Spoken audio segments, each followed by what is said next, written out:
Okay, today I got a FN FAL that was built from an early G1 parts kit using a DSA receiver.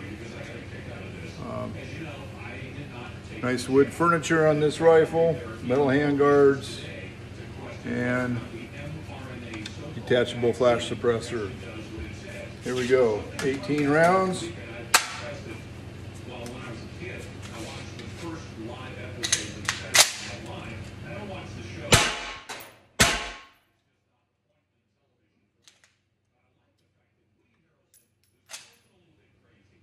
Turn that gas cylinder up just a little bit.